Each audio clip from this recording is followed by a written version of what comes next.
बच्चों, आज हमें एक्सरसाइज 8.1 के आगे के क्वेश्चनों का सलूशन सीखना है। तो आइए बच्चों, क्वेश्चन नंबर 5 देखते हैं इस एक्सरसाइज का। Given sec theta is equal to 13/12, calculate all other trigonometric ratios. मतलब उन्होंने आपसे कहा है कि हम सेक थीटा की वैल्यू आपको दे रहे हैं और जो ट्रिग्नोमेट्रिक रेशियोज बाकी बचे हुए उनकी वैल्यू आप बताइए। तो बच्चों, सबसे पहले आपको ये कंफर्म कर लेना चाहिए ट्रिग्नोमेट्रिक रेशियोज है कितने। तो बच्चों, ट्रिग्नोमेट्रिक रेशियोज जो आपके पास है वो 6 हैं। वो कौन कौन से हैं आइए एक बार देख लेते हैं। ये sine theta, cos theta, tan theta, cot theta, sec theta, cosec theta, ये हमारे पास 6 ट्रिग्नोमेट्रिक रेशियोज होते हैं। इनमें से हमें सेक थीटा की वैल्यू गिवन है। अब सेक थीटा की वैल्यू गिवन है, बाकी 5 रेशियोज आपको बताने हैं। लेकिन बच्चों, ये कंफर्म है कि अगर आपके पास ट्रायंगल है और ट्रायंगल की सभी साइडें पता हैं तभी आप इनके रेशियोज बता सकते हैं, अन्यथा नहीं बता सकते। तो इस बात से साबित हो जाता है कि अगर हमें इस क्वेश्चन का सलूशन करना है तो हमें एक ट्रायंगल लेना होगा और उसकी सभी साइडें हमको पता करनी होगी, तभी हम इसका रेशियो दे सकते हैं। तो आइए सबसे पहले बच्चों देखते हैं एक राइट ट्रायंगल।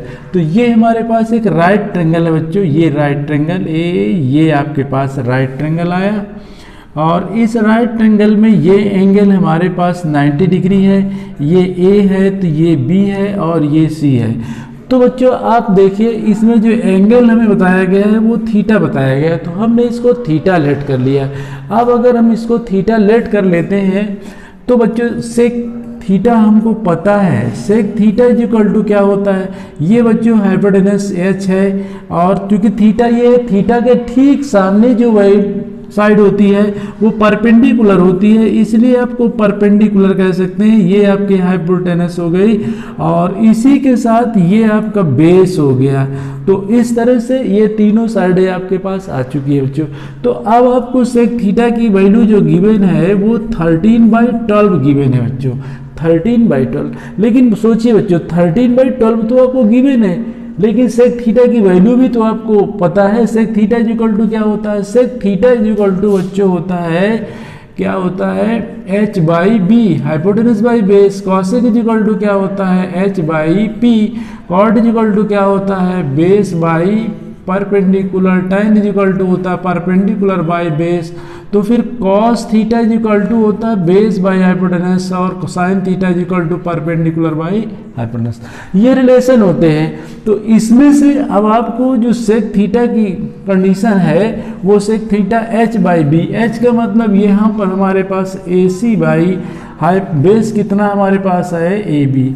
तो ये हमारे पास है। लेकिन ये बच्चों सेक थीटा की जो वैल्यू 13/12 है एक्चुअली नहीं है, ये रेशियो में है। ऐसा भी हो सकता है कि अब इसमें 39 बाई कितना हो जाएगा, 36, ऐसा भी हो सकता है। तो ये वैल्यू एक्चुअली नहीं है, इसलिए इसमें आप कांस्टेंट वैल्यू को मल्टीप्लाई करके लेट कर लेते हैं। तो यहाँ पर ये हमारे पास वैल्यू होगी 13x/12x। करेक्ट बच्चों। तो इस तरह से ए बी आपको फाइंड हो चुकी है कितनी, 12x, और ये हमारे पास है 13x। अब आपको चाहिए बच्चों क्या, बी सी। तो अब इसमें राइट एंगल है हमारे पास, इसमें पाइथागोरस थ्योरम यूज करके थर्ड साइड का पता करते हैं। तो पाइथागोरस थ्योरम क्या है बच्चों, बाई पाइथागोरस थ्योरम है हमारे पास कि बेस का स्क्वायर ए बी का स्क्वायर प्लस परपेंडिकुलर का square b c square is equal to hypotenuse square. मतलब बेस का स्क्वायर प्लस परपेंडिकुलर का square is equal to hypotenuse का स्क्वायर। तो यहाँ पर हमारे पास ए बी कितना है बच्चों, ए बी 12x है, इसका स्क्वायर करिए। बी सी हमको पता करना है और ए सी हमारे पास 13x, इसका स्क्वायर कर दीजिए। 144x स्क्वायर प्लस का b c square is equal to होगा 169x स्क्वायर। इस तरह से आपको बी सी चाहिए बच्चों। तो b c square is equal to होगा 169x स्क्वायर माइनस का 144x स्क्वायर। इससे b c square is equal to कितना हुआ, 425x स्क्वायर, या b c is equal to होगा 5x। ये बच्चों आपको बी सी की वैल्यू फाइंड हो चुकी है, यानी परपेंडिकुलर आपको मिल चुका है वो भी 5x। अब जिसकी भी वैल्यू आपको चाहिए आप बता सकते हैं। जैसे कि आपको क्या चाहिए बच्चों, आपको चाहिए सबसे पहले साइन थीटा। तो sine theta is equal to क्या होता है, परपेंडिकुलर बाई हाइपोटेनस, यानी परपेंडिकुलर का मतलब है आपके पास 5x। और ये हमारे पास 5x/13x, ये x कैंसिल हो गए, 5/13 ये वैल्यू आपके पास है साइन थीटा की। अब आपको बच्चों किसकी वैल्यू चाहिए, कॉस थीटा की। कॉस थीटा इक्वल टू होता है बेस बाई हाइपोटेनस। बेस आपके पास कितना है, 12x है बच्चों। तो यहाँ पर 12x के साथ आप क्या सेट करेंगे, हाइपोटेनस आपके पास 13 है, तो यहाँ 13x, x से कैंसिल हो जाते हैं बच्चों, 12/13 आपके पास कॉस थीटा की वैल्यू फाइंड हो जाती है। अब इसके बाद आपको tan की वैल्यू चाहिए। tan थीटा इक्वल टू क्या होता है बच्चों, परपेंडिकुलर बाई बेस। परपेंडिकुलर आपके पास 5x है, आपने 5x प्लट कर दिया, बेस आपके पास कितना है बच्चों, 12x है, x कैंसिल हो जाते हैं और 5 आपके पास 12 मिल जाता है, जो tan थीटा की वैल्यू होती है। अगर आपको cot थीटा की वैल्यू चाहिए तो cot थीटा के लिए आप फार्मूला यूज करते हैं, बेस बाई परपेंडिकुलर। बेस आपके पास कितना है, 12x, परपेंडिकुलर आपके पास 5x है, फिर बच्चे x आपने कैंसिल कर दिया और 12/5 आपको फाइंड हो गया किसकी वैल्यू, वो भी आपको cot थीटा की वैल्यू। अब बच्चों कहेंगे आप sec थीटा की वैल्यू तो नहीं निकालेंगे, नहीं उसकी वैल्यू तो गिवन है इसलिए नहीं निकालेंगे, फिर किसकी वैल्यू चाहिए आपको, cosec थीटा की। cosec थीटा का फॉर्मूला यूज करते हैं ना, cosec थीटा इक्वल टू होता है हाइपोटेनस बाय परपेंडिकुलर। हाइपोटेनस आपके पास कितना है, देखो बच्चों 13x है, 13x, परपेंडिकुलर कितना है 5x है, यहाँ पर आपने 5x पुट कर दिया, इस तरह से 13/5 इसकी वैल्यू आपने फाइंड कर दिया। तो इस तरह से बच्चों आपने क्वेश्चन क्या किया, सबसे पहले आपने एक राइट ट्रायंगल बनाया और उसमें सेक थीटा की वैल्यू गिवन थी, सेक थीटा की वैल्यू का रेशियो गिवन था, एक्चुअली वैल्यू नहीं थी। एक्चुअल वैल्यू ना होने के कारण आपने रीजन लिया और उस वजह से आपने लेट कर लिया। लेट करने के बाद बाय पाइथागोरस थ्योरम से आपने क्या किया, पाइथागोरस थ्योरम होती है परपेंडिकुलर का स्क्वायर प्लस बेस का स्क्वायर इक्वल टू होता है हाइपोटेनस का स्क्वायर। इस तरह से उसकी मदद से आपने जो है थर्ड साइड परपेंडिकुलर फाइंड कर लिया। जैसे ही आपको परपेंडिकुलर फाइंड मिली, यानी तीनों साइड आपने फाइंड कर लिया, तो फिर आपने फार्मूला यूज करना शुरू कर दिया।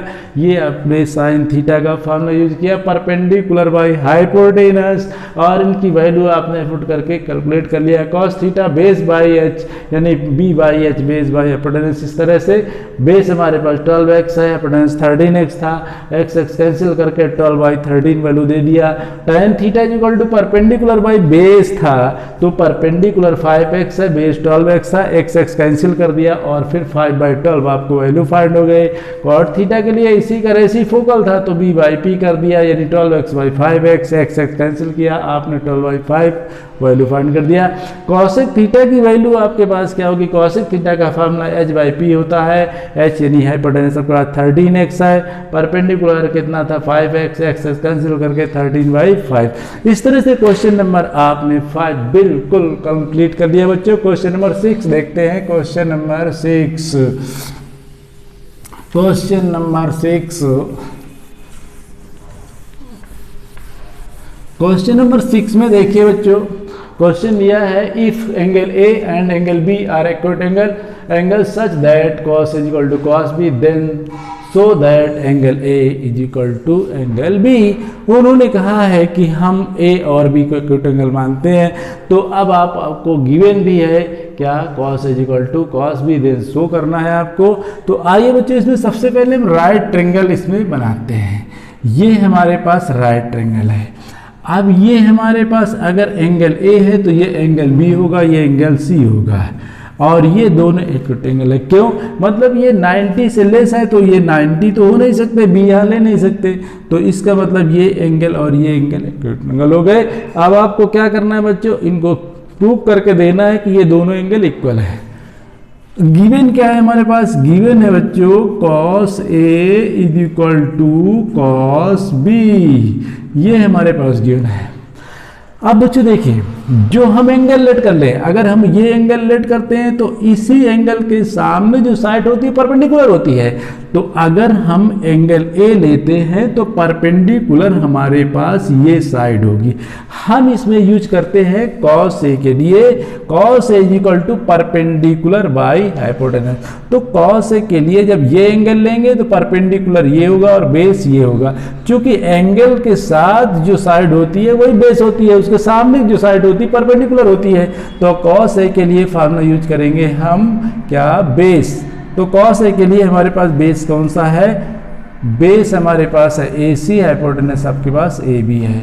जब cos B लेंगे, ये एंगल लेंगे बच्चों, तो अब ये परपेंडिकुलर हो जाएगा, बेस ये रहेगा, और 90 के सामने की साइड तो हाइपोटेनस होती है, तो इसलिए अब ये हमारे पास बेस जो बनेगा BC होगा, और ये हाइपोटेनस वही रहेगा AB।